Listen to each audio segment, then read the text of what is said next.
The next candidate for the 4th district.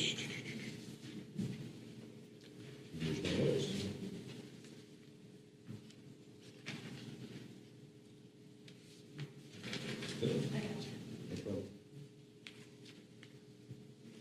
Too many pieces of paper here with all the questions. The next candidate for the 4th position is Maureen Martin. She's the Democrat candidate for the 4th district.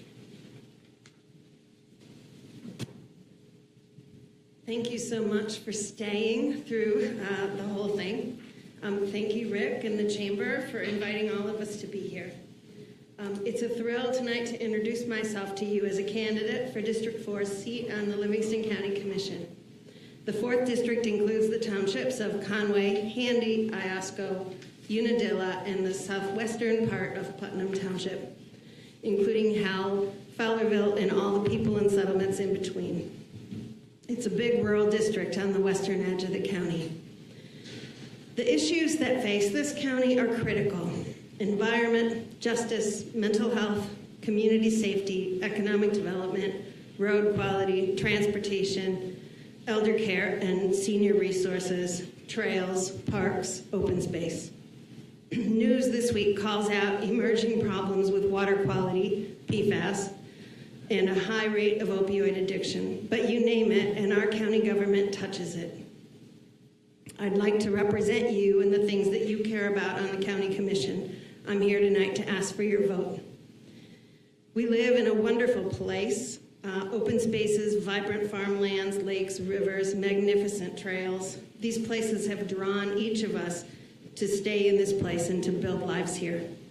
My husband Mike and I have lived here since we married in 2004. We chose Unadilla Township because we commuted separate directions from home.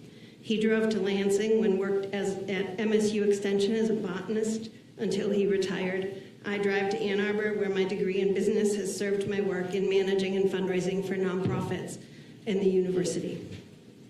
We face interesting 21st century challenges. New or expanded pipelines crisscross the county. New development pops up almost every month. Our young people can't find ways to make a living. Our elders struggle to age in place. Our surface water and groundwater face threats. Our farmers struggle as development value of land exceeds agricultural value.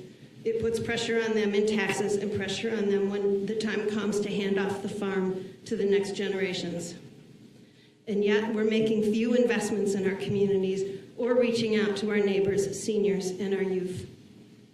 We need to take considered action to provide for the long-term stability of our local businesses, our farm families, our seniors and elderly, our youth. One example, our elderly population will triple in the next 12 years. We have woefully inadequate supports for seniors and elders across the county. There are ways to help our elders stay in their homes every single day they wish to, such as expanding the transportation system. And we can invest even modestly in high-speed internet, home visits, respite care, and library services. Today, however, the county's $87 million budget directly allocates just $155,000 for senior services. Some other examples of proactive county investments we could be making include launching programs that support youth in their first jobs with coaching and weekly support. These can be cost-effective partnerships between businesses and nonprofits and government. Likewise, we can negotiate with community colleges to expand programming and work to address out-of-county tuition challenges. We need to support our union workers and retirees. More than 25,000 union-affiliated people live in the county.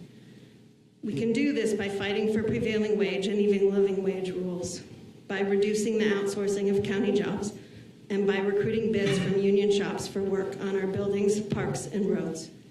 Unions strengthen the economy for everyone. We all gain from good and good-paying jobs. We should expand mental health and addiction services at the county level and to explore and encourage alternatives to incarceration. As you might guess, I think land and water preservation should be a highest priority. Development plans should be required to fully assess environmental impacts, including those of wells, pipelines, and fracking. Fracking in Conway Township has taken more than 400,000 gallons of water and made it permanently polluted. That contaminated water is now stored underground in assertive and lead in dealing with pollutants like PFAS, bacteria, and lead in our waters and water supply. We're stewards for future generations, and our children deserve better. Finally, in order to thrive, our communities need open communications and ways to access topical information. I would work towards more inclusive and transparent communications services that connect residents to each other, to their township neighbors, and to the county. We all deserve visionary, strategic, smart county leadership. We need to do our best every day to make it even better for our elders, our youth, our neighbors, and our families. We can invest smartly and steadily for tomorrow and the day after that. Please vote for me on November 6th.